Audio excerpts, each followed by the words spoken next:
Hello, welcome to Sportsbeat After Hours.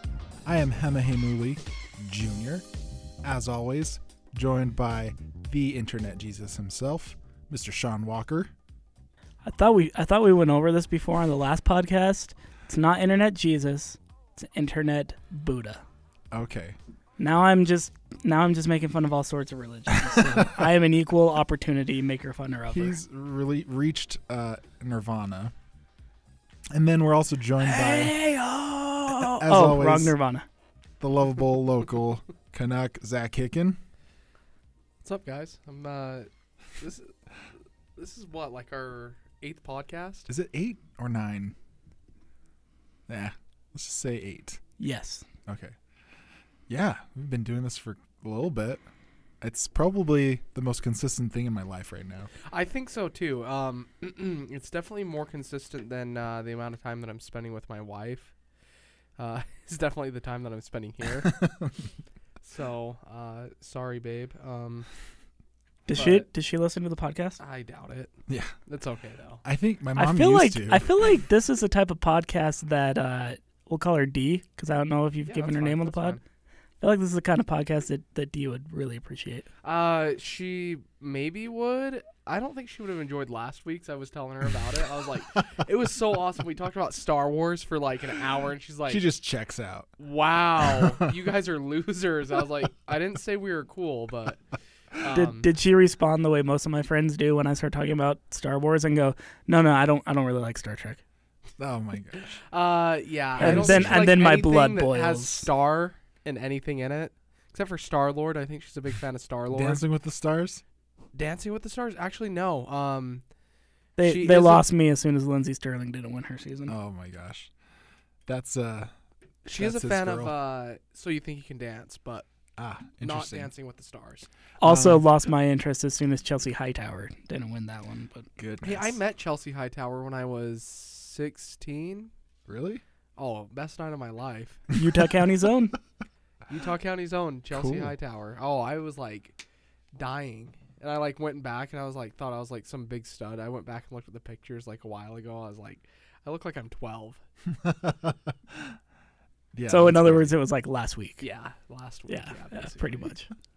But you look good. You're growing out the scruff. You don't look 12 anymore. Yeah, I look You've more like graduated. I'm like maybe 16 with this scruff. So, you know what? I'm trying something new. I'm going to try putting Rogaine on my face and see if that helps grow out my beard a little bit. Yeah, you're the only one without a full beard right now. Yeah. Which is... Well, I mean, McKay, we still haven't gotten him on the pod. Sure, But he refuses. Twitterless McKay. Yeah. Podless McKay. At mpet3. M_pet3. Is it underscore? There's an underscore in there somewhere. I don't think there's an underscore in his handle. This is how much we pay attention to Twitter. Let's guys. bet $10. Okay. Okay. So I say... How about underscore. an Alberto's breakfast burrito? I'm down. Let's shake on it. mpet_3 or M_pet3. Okay. And then I just say straight at mpet3. All right. Drum roll, please.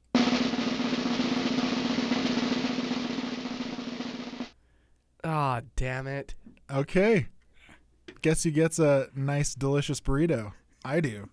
It is at mpet3. Shout out to MPET3 on Twitter. He's probably the best video editor I have ever seen personally with my eyes.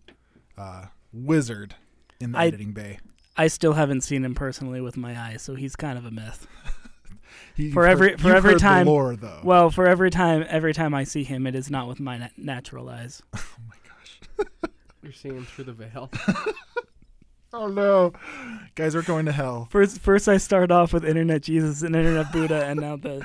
By the way, McKay is probably obviously the most wholesome person in Sportsbeat. Yeah, certainly in the KSL sports team. No offense, Jeremiah. He's probably a close second. Jeremiah's probably a close second. Jeremiah's a close second, but all the rest of us are going to hell. Oh, yeah, no, for sure. Do we want to do a who's going to hell ranking?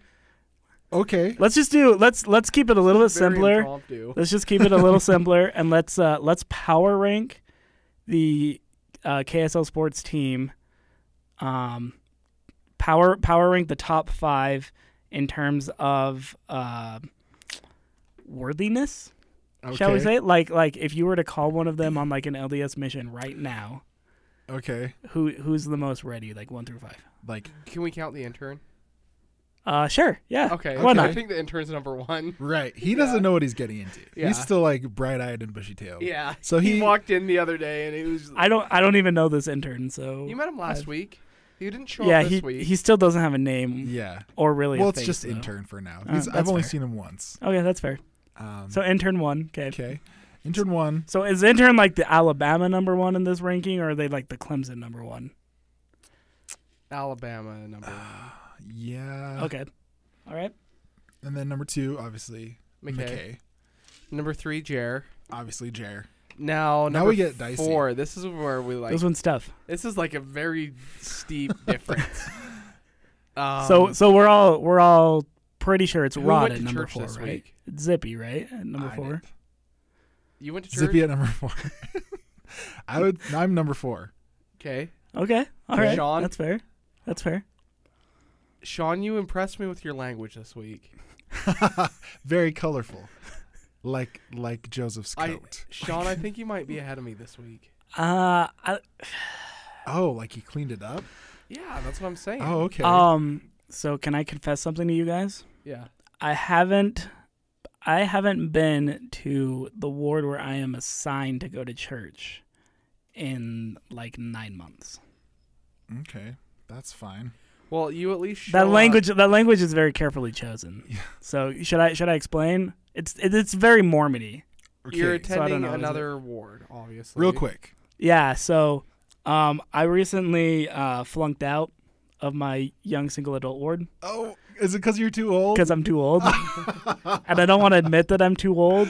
And Yeah. also, have any of y'all ever been to a mid-single adult ward, No. especially one in Utah County? We're both married, so Mm. no. Yeah, they're creepy. They're Real creepy. Take your word for it. Yeah, they're so creepy. And so, like, I'm technically supposed to be going to that ward or, like, a local family ward. Also, not creepy, but just weird. Family wards. I hate family wards. That's another topic for another podcast, probably. But on you our show. went, so I would But say. so you're a yeah, strong so I've been contender going. for So number I've been 5. going to this YSA ward for the past several months, even though I'm technically not supposed to, and I don't know if the bishop has caught on yet or not. I'm just kind of avoiding him every time I like walk into the foyer late and like see him. I'm like, oh nope, gotta go over here now. Okay. Yeah. So Sean is number 5. Number 6. That's my lucky number, so I'm good with that, I guess. So we're saying Rod's number 7. Yeah, I don't know. Maybe I'm below Rod. I don't know. Maybe we should give Rod the benefit of the doubt. Yeah, he's a good guy. Rod is is a a great return guy. missionary. Hick, you're going to hell. You're number 8. I Or number didn't- 7. I didn't go to church this week. Number 8. I didn't go to church last week either.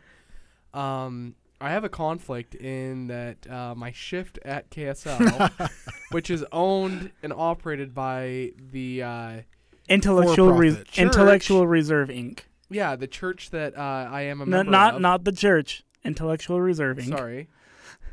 It's owned through several layers. Kind of like an It's MLM. It's Or owned like by. an MLM of news. Oh, this podcast is going to hell for sure. Yeah. Oh man, I really Well, hope that- none this of has our been a bosses fun- Listen to this. This has been a really fun Speaking- final episode of the KSL After Hours podcast. Speaking of levels, okay, let me just get this out there. I finally saw Ready Player One. I know. It's Hold up. like several months behind everybody else.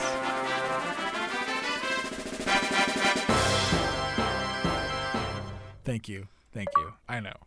Finally It's, unlocked that achievement. I've been waiting to play that for you, by the way. I know. I liked it. I know you guys were saying you're going to love it. I loved it. It was great. Everything I thought it would be. I didn't read the book, though, so I don't have any skin in that game. But I think, do you guys want to talk about that for a little bit? Yeah. Well, I think last week we were going to talk about video games, and so this is a good kind of entryway in it because Ready Player One's a movie about video games. Yeah. Yeah, no, it really is. And I got to say, we got to keep this conversation a little bit short, guys, because I've got a couple special guests coming into the studio. A couple members of the Utah Warriors going to join us for a few minutes. Nice. We're going to talk about some meat pies. We're going to talk about some. Love it. Yeah, we're going to talk some rugby. So I don't know. We might. Zach, you're probably going to want to excuse yourself because I know you don't do rugby. We'll see if you don't have to like go Hema or something. But we'll see. So let's keep it short. But Ready Player One, I mean, I love the movie. I love the book even more, but the movie is still great. Zach loved the movie. Yeah, I loved the movie. Think, It was good. I remember. I went and I loved it. It was awesome. Yeah. Did you catch, like, I was curious to know if you caught, like, all the 80s nostalgia that it's packed full of. There was so much. I mean, right from the beginning, like, playing Van Halen's Jump. And, Right. I mean, the soundtrack is phenomenal. Amazing. Especially if you love, like, 80s rock, which is, like, kind of in my formative years. Okay. I was listening to, like, a lot of, like, mid to late 80s and early 90s. So I'd say, like, anything from, like, AC/DC to, like, Nirvana and Pearl Jam was kind of, like, that era, which I know those are two different eras, but, like, Sure. probably They're that really 10-year close. stretch. They Yeah. butt up against each other. For Yeah, sure. I mean, yeah, they run into each other. They blend a little bit, but it's like my formative years where, like, I decided I wanted to learn how to play guitar when I was in high school, and so I still know to this day how to play Hell's Bells on my that's guitar, which is that's like my crowning achievement in life. I can play that and the Black Parade by My Chemical Romance on guitar. So yeah, so, like, lots of 80s nostalgia. I freaking loved it for that reason. I was born in 87, so I kind of missed, obviously, the whole 80s craze. But my parents, they were all about that. And growing up as a little kid, that's, like, all we listened to and watched those movies, Back to the Future. I even watched The Shining, one of my first rated R movies I ever saw. Scared the crap out of me. And that was all in Ready Player One. I got to give that an achievement. Oh, yeah. I actually do. We're gonna kind of go off just for a quick second, just a short tangent. Okay. When it came to, like, rated R movies, do your parents, like, they probably watched the first rated R movie that you saw? You probably watched it with your parents, I'm guessing. No. Oh, really? No. Okay. My parents did not want me to watch rated R movies. It was the first one I watched by myself. So the first rated R movie I watched was actually a Stephen King movie as well. Okay. It was, well, based on a Stephen King novel, Stand By Me. Oh. Which I guess at the time it came out, it wasn't rated R, and so, like, my dad, like, showed it to me. Uh-huh. And I guess it went back and was re-rated because it was, like, originally PG, and then they went back and, like, changed it to a rated R movie. Interesting. So I was just curious if, like, that happened with you guys. Like, your No. parents, like, showed you a movie and, like, it ended up being way worse than they remembered, and so they were, like, kind of, like, freaking out. I had a similar story like that, but it was with Airplane, right? Okay. And my parents, For the record, not rated R. right, it's PG-13. Right. But it probably would be R. Would it? now. Would it? It's got boobs in it. Yeah, like, here's the thing, like, all the James Bond movies, especially, like the originals, I think, like, half of them have nudity in them. Like, And, like, the Sean Connery movies, Right. and, like, they're all rated G and PG, and he's, like, sleeping with women and gallivanting, and there's exposed breasts. yeah. Well, my. There's, I mean, yeah. Right, Mike Leach? Right. Love Mike Leach. So yeah, anyways, love the movie. To get back. Yeah, like, Ready Player One was great. We were talking a little bit about that earlier, and what were you saying, Sean? You're saying you wanted to you asked Easter me eggs. Yeah, you wanted to ask me about Easter eggs, right? Oh yeah, so one of the beauties of Ready Player One isn't the actual movie itself. It is all those hidden little tropes, those hidden little Easter eggs. It's obviously a movie about an Easter egg in the literal form. Right. But there are so many little just hidden moments that if you're not really looking for them, you can totally miss. And so I'm curious, as somebody who kind of knew that they were coming but didn't really know how they were coming, I'm curious how much you caught, sort of what you saw in just, like, those little moments that may or may not pertain to the plot, Right. but we're there. What I'm thinking is that Basically, I'm asking, did What you like King Kong in this movie? I did like King Kong. Yeah. I'll get to your question. I think the beautiful part of the movie is that anyone that is familiar with any of those Easter eggs, right, will all see something different. I Well, think. yeah, there's so much different pop culture that's, like, combined in this movie Uh-huh. that, I mean, upon first viewing, there's probably stuff that is going to be very different that I noticed on the second, third, fourth, fifth, and so on. I mean, I think the one thing that I was really hung up on, and I still haven't been able to get the answer, I think it's like Gundam or like Gundam Wing. Gundam Wing. The That's what the it Gundam, was. yeah. Oh my gosh. Okay, I tried to like Google search this for like an hour afterwards to find out because I remember watching this Orisuru Gundam. Yes. on Boomerang and Cartoon Network as like Boomerang. a little kid, and I could not find it for the life of me. I remembered almost everything else, but for some reason I couldn't find it, and so I must have been spelling it wrong. But yeah, I think my favorite thing personally was either Pac-Man or there was a Dragon Ball Z Easter egg in there, correct? Goku was fighting in the final battle. Yeah. Okay. So I think Goku was my favorite. So let me get to Sean's question. I only remember the beginning sequence where, I guess at the beginning. Spoiler alert. Spoiler alert. If you haven't, if you're one of the like 3 people in America that has not watched Ready Player One, skip ahead probably like what 5 Or if minutes, you 10 don't- minutes. if you're Or if you fine don't with care. Yeah, spoilers, 10 minutes just somewhere in listen. there. So we have to throw that out just in case. Okay. There So- will be spoilers. Skip ahead about 10 minutes or so if you don't want them, but So all right. King Kong is just basically to be nice. in the first challenge. Basically, King Kong is the boss. He's like right before the end. He's stopping everyone from reaching the finish line. And the spoiler is the key to finishing the level is actually to go backwards at the start. Why can't we just go backwards? Exactly. Why do we always have to go forwards? And so he goes backwards. As fast as we can. He passes underneath King Kong, and that's the only part of King Kong that I remember. I mean, I saw him several other times, so you'll have to like clue me in into what other Easter eggs pertaining to King Kong are happening. Let me talk. So in that King Kong, in that scene with King Kong, next to the building that he rises out of, did you see the theater? No. From the Shining scene? No. That's a fun one. Oh. Yeah, that's a really fun one. Okay. So basically proving that like this entire world is like interconnected. Yeah. You know it's what? kind of cool. Well, that actually sense. makes sense though. Like it would have to be kind of interconnected. I don't know. It's from the same brain, I guess. Yeah. If you think about it. Not necessarily because this is an entire universe. So. Right. So the suit that, what's the guy's name? The samurai guy. This is another spoiler later on. Daito? Yeah. No, Shoto. No, Daito. Whatever. Daito, right? He comes into the rescue in the final fight against Mechagodzilla, which is awesome. But he is in the original like Mobile Suit Gundam is what it's called. It's like the original Gundam. I remember watching Gundam Wing growing up, which is like the second or third iteration. I don't remember. Wait, no, doesn't he call on Heroes Gundam from Gundam Wing? No, it's like the first one. Isn't it Hero? It's Heroes Gundam, isn't it?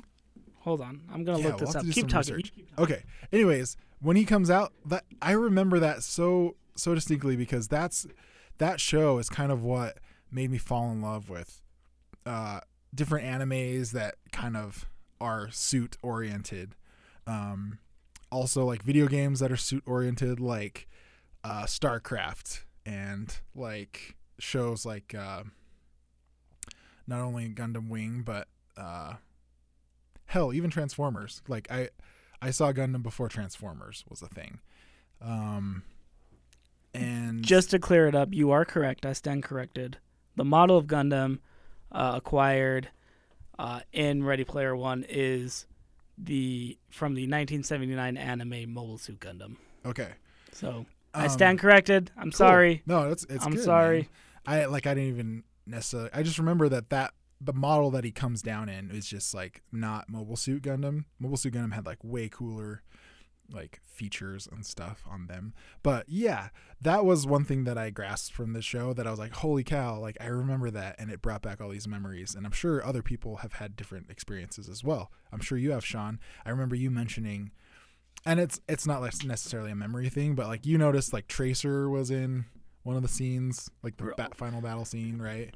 Right. So what was cool is there were always going to be like some severe licensing issues for this movie Darth Vader. In trying to adapt Ernest Cline's novel to the big screen, because he makes so many references and he has so many different characters from so many different movies and comics and magazines and universes and whatnot that trying to cram them all into one movie was going to be just a licensing nightmare. Sure. So what Spielberg and co did in the film was they actually took out a lot of the stuff and they signed a contract with Blizzard Entertainment, which Blizzard does. Spoiler, Blizzard does not appear. Like no, there's not really anything from Blizzard Entertainment that appears in the novel. Mm-hmm. There's a brief mention to World of Warcraft, but it's like cursory. It's very passerby. Okay. So the studio. They signed a contract with Blizzard Entertainment, and they took a whole bunch of stuff that they couldn't get rights to, and they just replaced it with Blizzard characters. Oh. So that's why you saw there were several Overwatch characters. Tracer was very prominent. There was a Roadhog who was very prominent. I think I saw Soldier 76, but I'm not positive. There were a couple of them. But there were also StarCraft characters. Yeah. Jim Raynor played a significant role in one scene. There were some Protoss characters. Yeah. There were a bunch of other like orcs and stuff from the World of Warcraft. So yeah, so there were a lot of Blizzard mentions in particular. And I'm pretty sure it's because they couldn't license some of the stuff, so they just kind of like threw it all out. in there. Yeah. Interesting. There was a medic. There was a StarCraft medic in there as well. Yeah. Yeah. Okay. Cool. But yeah, I like the movie overall. All the nostalgia, man, just hit me right in the feels. Like, I remember a lot of that stuff growing up, and that's probably why a lot of people liked the movie. How well was it received, like, critically? Did people like it? It's gotten pretty good reviews. It made a lot of money. I mean, it's kind of a blockbuster movie, so it's not going to be. Yeah, like it's. Gotcha. It's there are people skewering it. Most people find it really fun. Yeah, it's a fun more movie. than anything. Like, you're going to go to the movies or at home. Like, it's not rewatchable except to like the most diehard of Ready Player One think fans. it's rewatchable. But I think it's just if you want to have fun, like you said, or like rewatch it to have fun and remember, like, oh, like I remember this game or whatever. Yeah. I definitely. I don't think I'm rewatching it for the story, but I think for the nostalgia, like you talked about, I think that's something.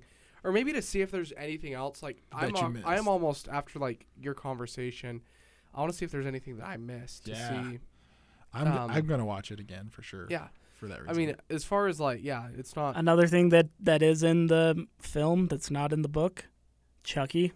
Oh yeah, Chucky. Chucky was awesome. Yeah, that was crazy. I was a big fan of Chucky. My favorite scene was probably that The Shining. Because I thought it was so well done. It was way well done. This is from someone who really enjoys The Shining and like has seen it several times and even likes to like poke fun at like some certain parts of it. Like man, I'm forgetting the name of the wife, but when she's like running around, like it's like I laugh at that scene every single time when she tries to run. But like after playing first person video games or like RPGs and stuff, looking at that movie and that scene, imagining how I felt seeing The Shining for the first time, like if I played an RPG that's The Shining, I would freaking kill myself. Could you imagine doing so that with VR though? Because like man. VR's a thing now, and like we're getting to a point. I think the first like big VR game that came out for PlayStation was the new Resident Evil game. Oh, which cool. like looks absolutely terrifying, and like I actually played the demo for it, and I remember playing it like 3:00 in the morning in my house, like with all the lights off. And the original game is that what you're talking about, or the VR game? No, so it's the original. Guys, don't cover your eyes.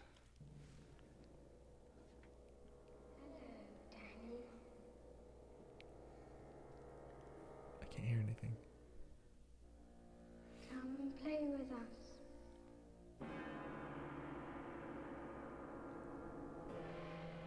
Come and play with us, Danny. Forever and ever and ever. All right, I just had to play that scene. Sorry, while we were talking about The Shining. I was just gonna say, as far as like virtual reality, Are you creeped out yet? games, yes. Super creeped out. As far as virtual reality games, that new Resident Evil, I think it was Resident Evil 7, looks absolutely terrifying. Oh my And gosh. I played the demo, so it wasn't the VR version because I'm not rich Okay. and can't afford VR. Yeah. But it scared the freaking hell out of me. And I remember like I freaking scrambled upstairs and like closed all the doors to my room and like I'm sitting there and I'm like, if I wake my wife up and she knows that I'm scared she's gonna kill me because like she tells me not to do stuff like this, and I still go ahead and do it. I think the other, I can't remember the name of the other one. It was a game that ended up getting canceled, but it was a demo for Silent Hill. Oh, another one. Super creepy. Which is absolutely terrifying. But I played that years ago, and it scared the crud out of me. So, yeah, I think the future of VR gaming is going to be awesome. And I know Sean and I, we both own something that I think is revolutionary in what it is, which is the Nintendo Switch. I'd love to see Nintendo kind of dip its foot into virtual reality with games maybe like Mario Kart or Super Smash Brothers. Oh, that'd be cool. Or even Zelda. I think Zelda would be awesome. Zelda would be cool. Yeah, a Zelda game with the VR element would definitely be sweet. Yeah, for sure. Talking about Nintendo games, we just played a round of GoldenEye for the first time. Yeah, Hema brought in his Nintendo 64 into our office. I've actually never played GoldenEye before. What? Yeah. That was the first time? So that was my first time playing it. I killed Hema 3 times. My gosh. I actually played it You really killed me. well. I was getting so frustrated, though, because these stupid things don't have the stupid Nintendo controls don't have the dual joysticks. Right. So There's like just I'm like one sitting there like joystick. trying to aim and stuff, and I couldn't do it. Once I got it down, I actually played pretty well. But yeah, that's my first time playing GoldenEye. That's crazy. Because with like the 64, you know, it kind of phased out of popularity by the time I was like 9 or 10. Mm-hmm. So I wasn't really old enough to play it. But like my games on the 64 were like Banjo-Kazooie, Mario 64, Mario Kart, and the 2 Zelda games that came out on that console. And then another game that I loved that Loki was You like, mean one Zelda game that came out on that console? Are we gonna get into this conversation right now? Are we going to start? I don't want to start anything. 'Kay. I don't want to start anything. I'm gonna tell you guys this right now. Okay. The best Zelda game of all time. Hot take. Hot takes. This is a hot take. The best Zelda game of all time isn't Ocarina of Time. It's Majora's Mask. You shut your mouth. Okay, it took on what? It's a better storyline. It's the actual nerves that I have playing that game. I get nervous playing that game, and I get scared. I don't care. Like I still to this day I don't am care. like terrified of like going to that 4th I temple. don't care. Up the Valley of the Dead.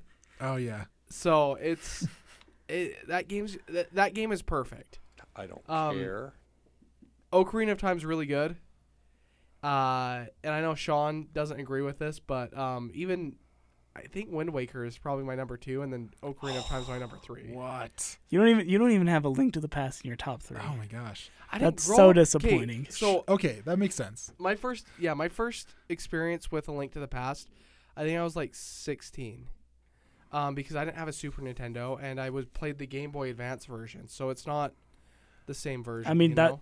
I was 16 and playing A Link to the Past. Okay. So what are yours? Is that your number 1? Yeah. What'd you say? Yeah, You that's should probably- pick that's 3. probably my I top. I will say this: A Link to the Past is by far the most influential Zelda game out of any game in the series. It's got the because- best story. Okay, but it's basically the same story as Ocarina of Time. Yeah, but it's told better. Yeah, which Ocarina of Time is basically the same story as Twilight Princess. Fair. But Twilight Princess was actually really, really good. I enjoyed Twilight Princess. Interesting. Okay. For Each their to own. be fair, I'm not just a Zelda purist. I put Breath of the Wild in my top 5. Breath of the Wild's fantastic. Yeah, I don't. I mean, here's it's- the thing: there's not a bad Zelda game. This is a part of the podcast where your wife tunes out, I think. Except by the Zelda way. 2. Well, I tuned out a long time ago. Zelda 2 is the only bad Zelda game. Breath of the Wild, in the first month that I got it, I think I played over 150 hours. Wow. That's crazy. Like it's so. That's about a addicting. week. Yeah, That's about a week. yeah. I don't think I For did me, anything else yeah. except for play. Because of the portability of the Switch, I took it everywhere with me.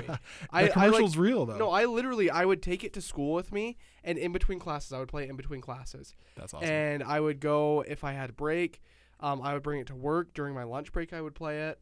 I took it everywhere. And there's so much to explore in that game. I'm not sure if you guys have played. I mean, I know Sean's played Breath of the Wild, So we're basically just kind of explaining this to Hema, but I haven't played yet. it's kind of like Elder Shut up. Scrolls, where it's like this giant Totally open world. Yeah, completely open. where like you can really like choose your quest like as you want to go. I know Sean kind of had an issue with it because there's not really like any key story plots unless you go, because you can go literally, you just have to play the intro, which is like getting off of like this plateau. Once you're off and collecting the main items, the relic tablet, whatever thing, and the glider. Once you do that, you can go and fight Ganon and try and kill Ganon. It's very non-linear. Yeah, which is different from pretty much any RPG out there. Yeah. Like it's so open that you can just go wherever. You don't have to do things in a particular order. Like Ocarina of Time was also open to an extent, but there was still a basic order, a basic systemic order. When you were getting the spiritual stones, you had to go. Yeah, but you could had to get the 3 in a row, and then once you got but to, you could like, you the could adult mix things. timeline, you could kind of change things up a little bit. Yeah, you can mix things around, do to the some Forest side Temple. quests, Yeah. and get different items to kind of help you with certain parts of the game that you may or may not have necessarily needed per se. But yeah. So I mean, there was a little bit of openness, Yeah. but this like, but BOW took an open world like to the next level, at least in terms of the Legend of Zelda franchise. Is it? Yeah. So what I'm gathering, is there a lot of? Are there?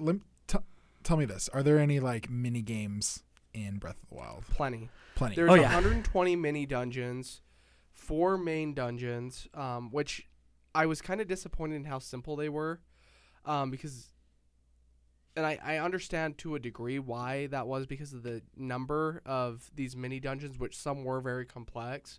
Okay. But the main dungeons, honestly, I probably beat each of them in about 20 to 25 minutes. Okay. Which was kind of disappointing for me because I remember, playing like the water temple and then I guess the other water temple and like Majora's Mask, and like each of those taking me like several hours, or, just like so many different levels in Zelda games over the years that took a long time to beat. Like I think of is it Snow Peak Ruins and Twilight Princess and the Tower of the Gods and Wind Waker. There's a lot of really great dungeons and dungeon designs throughout the history of Zelda, and that's probably pretty much the only fault I have with that game, is that they're very simple, and I would like to see Nintendo improve on that in the next game that I'm assuming will kind of be from the same vein, because of how popular it was, but just improve on the dungeons. This is where we realize that I am much worse at video gaming, at least on a console, than Zachary Higgin, because it wasn't a water temple, but the equivalent of the water temple in Breath of the Wild probably took me close to an hour. Really? Wow. Yeah. I could not get past that final boss. I died at it probably like 4 or 5 times. And the bosses were so generic in it. And then, but that's also me, because one of my best friends, he has like a 3-year-old who actually beat the game like twice before I beat it once. And he like walked right through that part of the game, like no problem. Yeah. So I think it's just something that I was doing that I just couldn't figure out. Yeah. A lot of it had to do with, I won't go into it, but Yeah. Well, I'll just say this: like the bosses are all very generic and basically like the main right, key, and it is very basic. Yeah. Yeah. The main key to like beating each of them is like I believe it was the elemental arrows or like an elemental weapon for that area. It was like what gives you an advantage. I mean, there was other weapons that could help, whereas like the typical Zelda game is like you go through this dungeon, you get the key dungeon item, you use that to help you progress through the dungeon, and then you use it to beat the boss. Or like Majora's Mask, you would use the mask that you got before you go in there to kind of help with the puzzles, use that to fight the boss, as well as the elemental arrow that you got in there. So interesting. Yeah. That's wow, you guys play a lot of Zelda. I played some Zelda, but not as much as you guys. I got to bring my Switch in for you. Okay. Let's try it out. Because you'll enjoy it. I mean, I've seen it my little brother has one, so I've like played around with it, but I haven't been able to dive into it. But with all these games that I hear are coming out that should be coming out soon, I freaking really want one. So you take a look at like what's already come out. I know we've talked about this in past podcasts.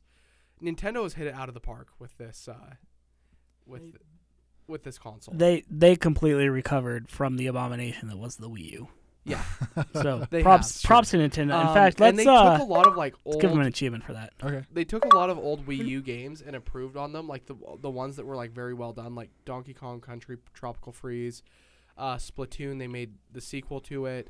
Mario Kart, Zelda, Mario Kart. or what's the Hyrule Warriors? That would explain why I have no idea why there's a Splatoon 2, but I've never done anything with Splatoon 1. Splatoon 2 is awesome. Yeah, Splatoon 2 is amazing. For a while, I legitimately had no idea that there was a Splatoon 1. And I just thought it was really weird that this franchise would release a game starting with the second one. Interesting. That's Apparently awesome. Splatoon 1 is a thing. I don't know. I've never played It it. was probably, I would say, probably the most successful Wii U game, probably besides. I mean, they had the Zelda remakes in HD for Twilight Princess and Wind Waker, which were both awesome. I don't have a Wii U myself, but my brother does, and so I played those. And then Mario Kart 8, and then probably Splatoon were like the 4 biggest games for that console. It was So a bad basically, console. it was a Nintendo console, but it wasn't better as a Nintendo console. No, yeah, the Nintendo Wii U was an epic collapse. It's on awkward. all the momentum that they built with the Wii, but they brought it back with the Switch. And I tell everyone that I come in contact with, like, if you enjoy gaming, and even if you're a casual gamer, but you have like nostalgia for these games that you had growing up, like, get a Switch, because they have so much capability with this hardware that they're going to be using this platform for years, and building on it and re-releasing games, old games, stuff like that you're going to be able to enjoy once again. Well, I mean, I got really attracted when they said that they were teasing that Smash Brothers was going to be on Switch, which I think will be freaking awesome. So I think we'll probably get a release date probably in the next soon? week, because E3, Nintendo's Day on E3. I looked this up because, in case you guys don't know, I'm going to cue you in on a really good tip. If you have Amazon Prime, you can pre-order games and get 20% off. Wow. So I always story. I always kind of line up like what games are going to be coming out, so I'll pre-order them before they come out so I could save. It's $12, but it adds up because of, like, basically buy 5 games you get 1 free. Wow. I was looking for E3 because Nintendo announced the new Pokemon game. Which is basically they're going to go back to the old, like, red and blue and yellow roots. I was gonna say it has a lot of Pokemon Yellow to it. Yeah, I'd say it's From more what I've seen, Pokemon Yellow, but it's that generation, that first gen. But they're mixing it, they're Real combining it with Pokemon. Pokemon Real Go, and Pokemon. it looks so awesome. So I went to go see the release date, and then I looked to see what else Nintendo might be announcing. So they're at E3, their convention day is November 9th. So the main games that I think we're going to kind of get answers to are Metroid Prime 4, and Super Smash Bros. For the Switch. And then there's going to be a ton of other games for, like, PS4, like Days Gone, Death Stranding, or Death Standing, I can't remember what the name of that is. And then I think the Final Fantasy VII remake. Wow. Hopefully we can get an answer for that. That'd be great. Because I've been waiting for that game to come out since before Final Fantasy 15 came out, which Final Fantasy 15 was fantastic. Really? Yeah. I haven't played past 10. So 15, I have the 10 remake actually on my PlayStation, cool. and I That's a love good that one. game. But 15 is such a well done game. That game I actually remember getting, and I think I've put over 120 hours into it. It's like open world concept. They take it from a turn-based RPG to kind of like a live action type of thing. It's a lot of fun, and the storyline's really good, and, like, I don't get emotional in video games, but, like, you kind of get emotional with the storyline, and you're really tied to these characters, and you really, like, I just really enjoyed it. That's cool. So I don't know if Sean played it, but it was a good game. It's just interesting because, like, I remember, like, the original Pokemons. I remember the original Final Fantasies, and, like, it's all turn-based, right? Yeah. And I'm really interested to see with all this new tech coming out, how they're going to change. Like, I thought Pokemon would be sweet if it was 3D and not turn-based. Like, just open world, like, you shoot electricity at people whenever you want and you try and hit them. You know what I'm saying? Yeah. So it's So in other words, if it were like Pokemon Go, but not on your smartphone. Yeah, but except you fight. Which I think this game's kind of like that. Like, Cool. I'm really intrigued to see what this game's going to be like, and I know that they're still going to have like some leveling up type of things, gym battles, the Elite Four, but I've been told that it's going to be different than what it was before. So that's at least what I've read, and there are, like, in the trailer that they released, there is some showing of like Pokemon battles and fighting trainers and stuff like that, but still having that Pokemon Go element in it where you can just throw a Pokeball at a Pokemon. Yeah, which will be sweet. I do like that part of Pokemon Go, but I think fighting leaves a lot lacking for sure. Yeah. And gym battles. I never liked how that works. But yeah. Anything else to cover? I think we talked a lot about stuff that we wanted to talk about. Well, I think we have some guests coming in, is what Sean said earlier. Right, before we bring on the rugby guys, because you know me, I love me some rugby. I also love me some meat pies. And coming out next Wednesday, what's the date? Yeah, Wednesday, June 6th. I think that's the 6th. Yep, June 6th. June 6th. At like 12 to 1. 12 noon to 1:30, the Utah Warriors going to be hosting a Pies and Tries event. And we're not talking like Marine Calendars pies, guys. Yeah, so you can register online for this. If you pre-register, you'll get a guaranteed New Zealand meat pie. Oh, so good. And then 2 tickets to an upcoming Utah Warriors match, which, spoiler alert, there are only 2 left in the regular season, both at home. Wow. Yeah, it's I know, a quick right? Season. Yeah. So June 16th is their next match. This Wednesday, they're going to be doing an exhibition at Warrior Field in Lehi, Pies and Tries. They'll do like kind of some rugby tutorial and then just connect with the fans and eat some New Zealand meat pies, which I'm really excited about. Have you ever had one? Because I've heard these are amazing, and I've never had a meat pie. Oh my goodness! I got to get before I bring in, and I just got word. Alex Tucci and John Cullen from the Warriors are here. They're downstairs in the lobby, so I'll go get them. But before I bring them in, I want to get your unbiased review of the New Zealand meat pie. Hema Hemuli Jr. Oh. Yeah. What is it? What does it taste like? Amazing. Like how would you describe it? So honestly, it's almost like a Hot Pocket concept. Delicious meat on the inside, but unlike Hot Pockets where like the outside gets kind of chewy after you cook it and like whatever. It's more like butter flaky crust on the outside. It's like so like an apple pie. Yeah, kind of like an apple pie. Like from McDonald's, is that what you're talking? Yeah. Like flaky on the outside, but on the inside it's like a delicious meat and gravy filling. Man, that sounds It's just like beef and gravy and then like flaky butter crust. That's like exactly what I could go for right now. They're great. What's the most popular meat? Is it like a beef thing or chicken, or so can you kind of mix and match? It's beef, and it's just like mincemeat pies. Is basically what they are. Just like smaller versions, like like in England, like if you get a mincemeat pie, it's like a big pie. You slice it up, you divvy that out, but like it's like smaller, tiny pies. Single serve pies that are delicious. I can eat like 10. So in New Zealand you can also get those at like McDonald's too, by the way. They're like $1. Great stuff. So I can't wait to hear what these guys say about the meat pies. Pies and Tries, Wednesday, June 6th, 12 to 1. It's gonna be awesome. I can't wait to eat those pies. I can't wait to see you try one too. I think you're gonna love it. Yeah, so with that, let's get to our featured interview with the Utah Warriors rugby team, talking Pies and Tries.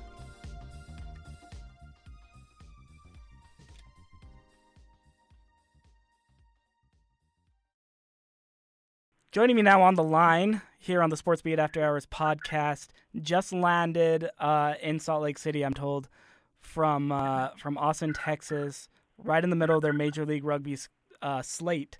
So we thank them for joining us for a couple minutes. You guys may remember the first Utah Warriors rugby player that we've got from his days at the University of Utah. He played football up there, John Cullen. Hey, what's up? Thanks for having me on. Yeah, no, thank you. And second, his teammate now, but former rival, I think, he played football at Colorado State and other stops, Alex Tucci. Hey, how's it going? Hey, guys, thanks so much for joining me on the podcast for a couple minutes to talk some rugby, maybe to school me and how little I know about rugby, to make fun of my my really weird accent or something. And then also talk about food, which rugby and food, I mean, are there two better things in the world? Yeah. Not really. They pretty much go hand in hand. John, let's start with you a little bit here because you played football at the U. You roamed around the NFL for a little bit, and then you played rugby at the U as well. Now you're with the Warriors. What's it like? I know you didn't grow up in Utah necessarily, but you kind of came into this market locally. You got to know what the local fan base is like and what the people are really like here. What's it like for you just starting up this Utah Warriors side in a lot of ways from scratch, I think, and seeing just the way that you guys have progressed and really meshed with the community throughout the years? Yeah, it's been huge. I'll definitely emphasize, the very little time in the NFL that I spent. It was a blink of an eye and it was over. I remember you with my JETS Jets for a little bit. Yes, a little bit, very very little bit. Oh, you're a Jets fan? No. I went to school in New York, so I had to claim either Jets or Giants, and I was like, well, I'm not going to be a Giants fan, so I mean default I had to go with the Jets. Yeah. I'm a Jets fan over here, so let's keep the trash talk about the Jets down. No, okay, no trash talk. I promise, no trash talk. But yeah, John, I mean, it's been huge to be able to be a part of kind of what we did with Rugby Utah last year, and just being involved with rugby here in the state of Utah for as long as I have to kind of see this basically become alive and actually be a part of something that's growing here in the state of Utah and be a part of something for the very first time. It's a pretty incredible experience for a lot of the local guys, and just to see the sport grow and just to see these high school kids and these college kids coming up having a legitimate future and a legitimate option in rugby after high school. It's really exciting. It's really cool to be a part of, especially after the games and you're seeing the kids and you're seeing these, youngsters come up to you and like look up to you as a professional rugby player around here. It's really great. It's a really humbling experience. Yeah, I mentioned both of you guys have a pretty good background in football, and that's obviously moved into rugby now. Alex, how, in what ways, for someone like me who's maybe a little bit of a novice of the sport of rugby, in what ways do you think kind of the two sports have really overlapped? Because it seems like the fan bases are really sort of tied together. They're really closely aligned, rugby fans and football fans, and they both kind of get into one another, I guess, as a sport, as a sports culture, I guess. Is there a lot of natural overlap there? I'd say, as far as what football fans that enjoy rugby, they usually like the, physicality of the game and I guess the pace. I felt more fans that are interested in, soccer and sports that are just played overseas a lot more tend to, understand rugby more, just as seeing it being played. I actually had a friend come to a game when we played it in Houston, and his exact words were he felt like a throw at their first football game. So it's very confusing, but I feel like a lot of people that I talk to, if they haven't seen rugby before, they enjoy it and they want to watch more. And even if they see a couple games, they just really enjoy the pace and the physicality of the game. But from a football person watching the game, they're gonna really like the running of the ball and watching people hit, and they're mostly amazed at what we're doing out there, I feel like. from a league perspective, Major League Rugby, this is obviously the first year of the league. A lot of you guys and your teammates and even opponents in the league have played pro rugby in the United States in former league incarnations and now with MLR. You guys are currently sitting at 4th in the league, kind of right on the edge of that playoff line. Just how has this league impressed you, or maybe surprised you even in some ways, as we really kind of hit kind of the closing stretch of the regular season? Like I mentioned, you're 4th place in the league. It's a 14 playoff coming up here in a couple of weeks, and you're just 2 points behind Austin, a couple points ahead of New Orleans. Has anything surprised you about MLR? I guess either one of you. That maybe you didn't suspect, or maybe just something that you're kind of noticing, like, oh, this is cool, this is different. Alex, you want to go first? Yeah, sure.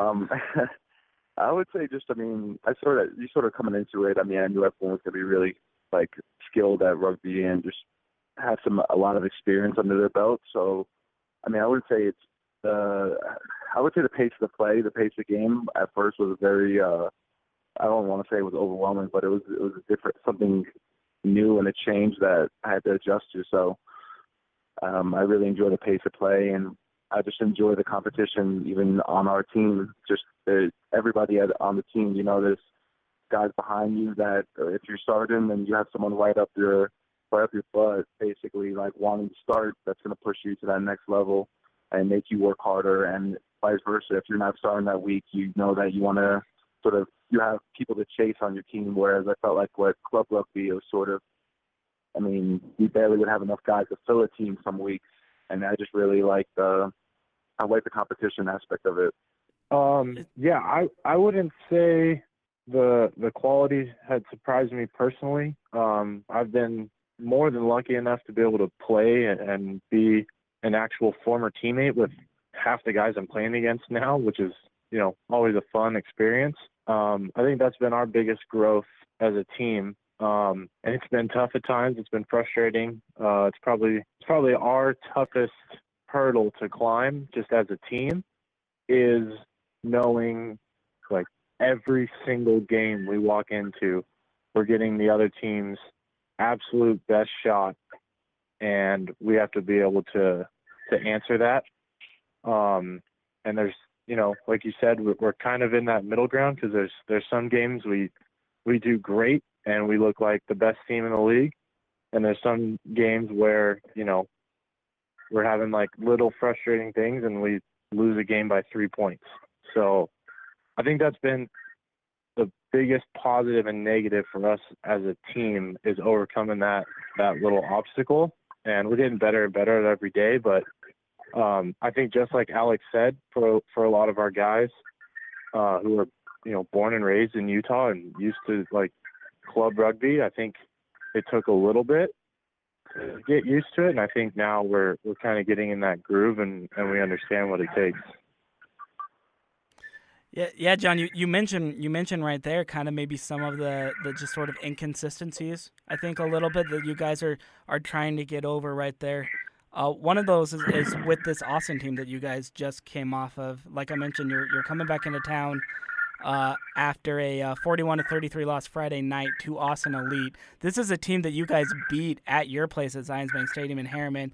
You go down there and coming off of a tough loss, and that kind of sets up, I think, a really remarkable final stretch where you've got a bye week and then back-to-back at home. So John, what can you guys kind of take out of Friday night to, I guess, push into the playoffs, clean up some things and really just kind of push into the playoffs and finish out the regular season on a high note with this bye week?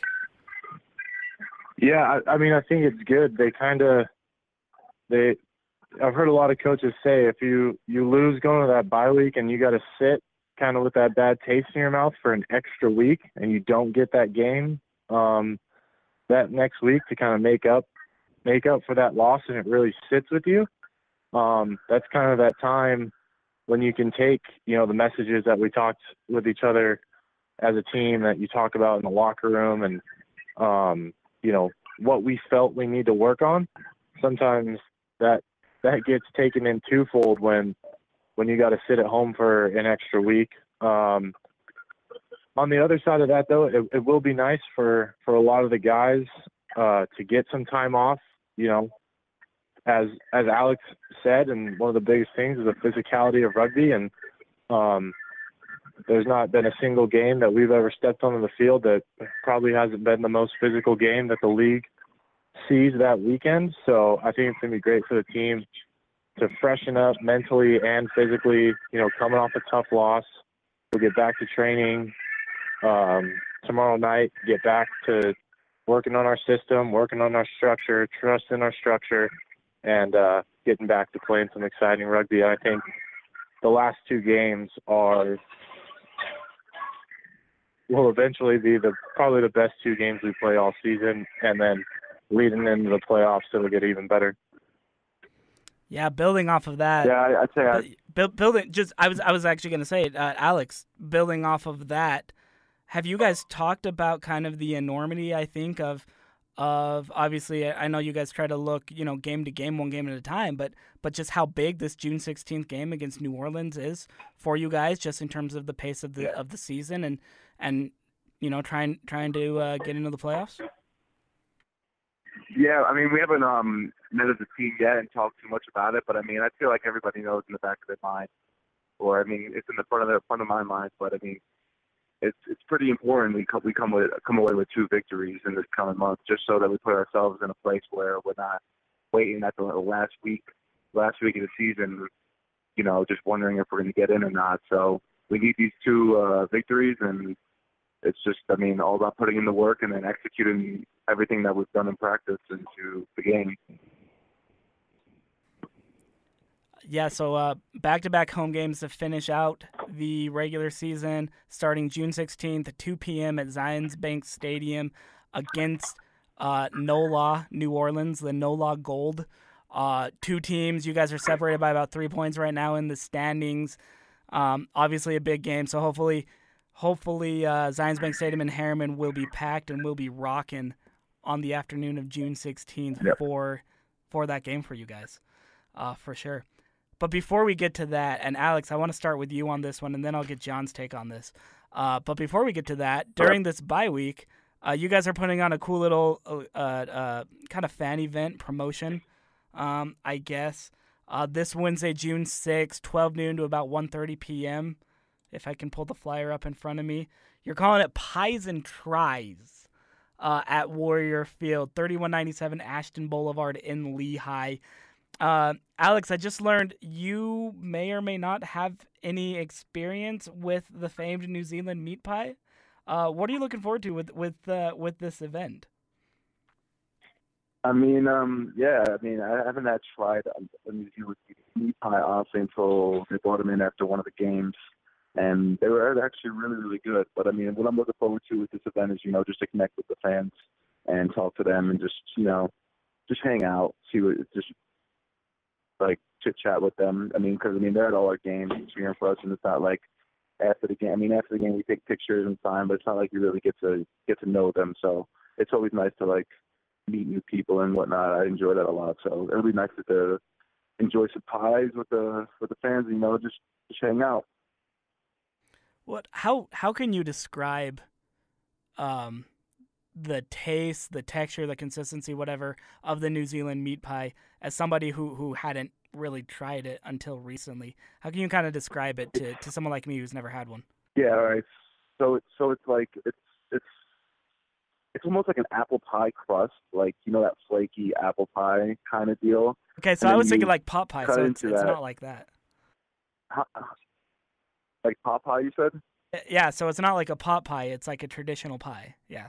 No, it's like a pie crust almost. It's really, really good. That's what like gets me the most.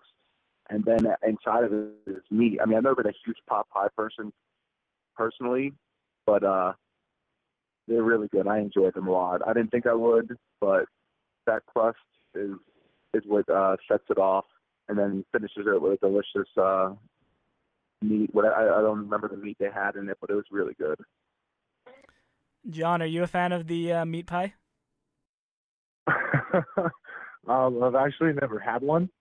I don't really eat meat. So yeah, with the guys, everyone that had them in the locker room when I was in there said they were delicious, and they looked delicious when I was sitting there. But yeah, I've actually never had one. But yeah, I've heard they're delicious, so everyone should come out and have some.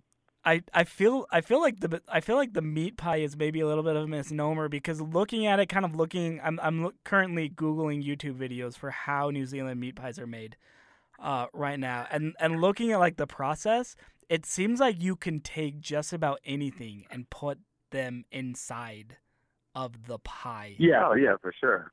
Yeah, it's just a universal. What's the best word? Universal conduit to just shove anything in your mouth. You know, I mean, I think it's like all of the best food in any society is, you know, probably poor people food, and whatever they had left, they put it in a pie, and it was delicious. That's amazing. So meat pies, chicken pies, yeah, turkey pies, I think there's vegetable pies for guys like anything- John who don't eat meat. I'd eat it.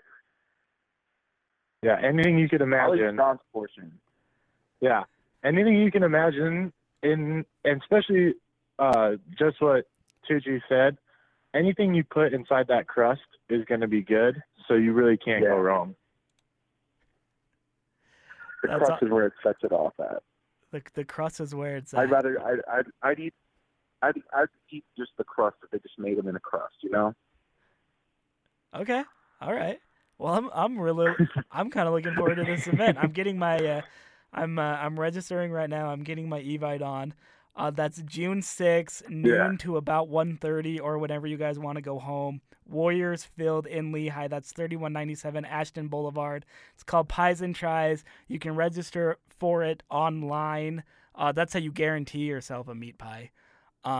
Also, if there are extra meat pies. And 2 tickets. Yeah, and 2 tickets. That's right, and 2 tickets. And 2 tickets. Yeah.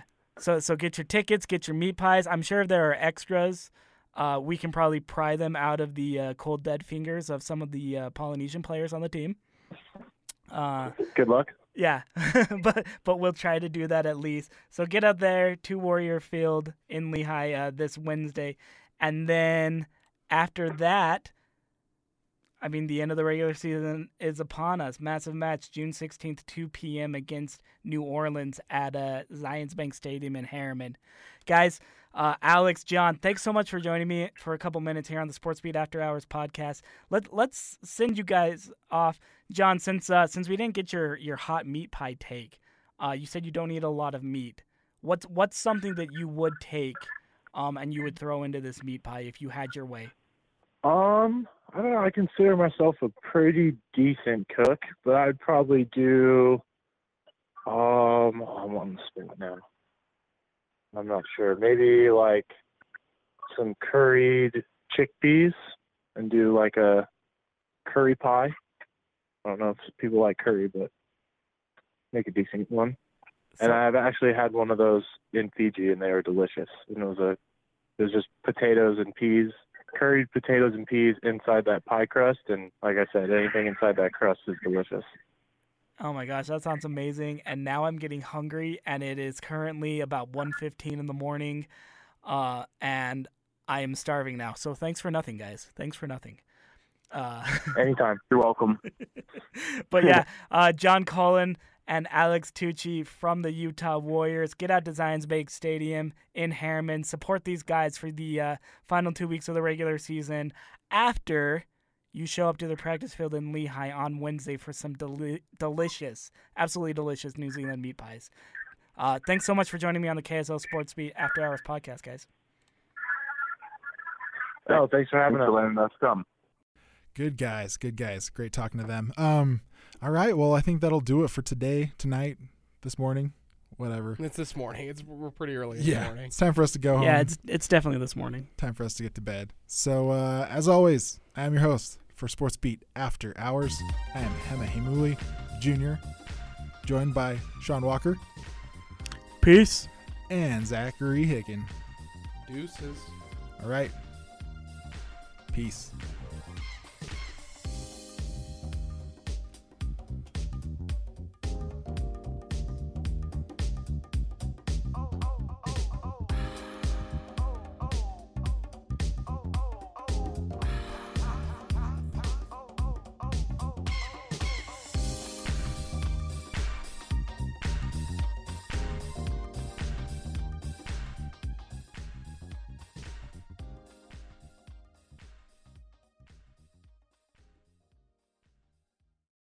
Yeah. 3 wives already.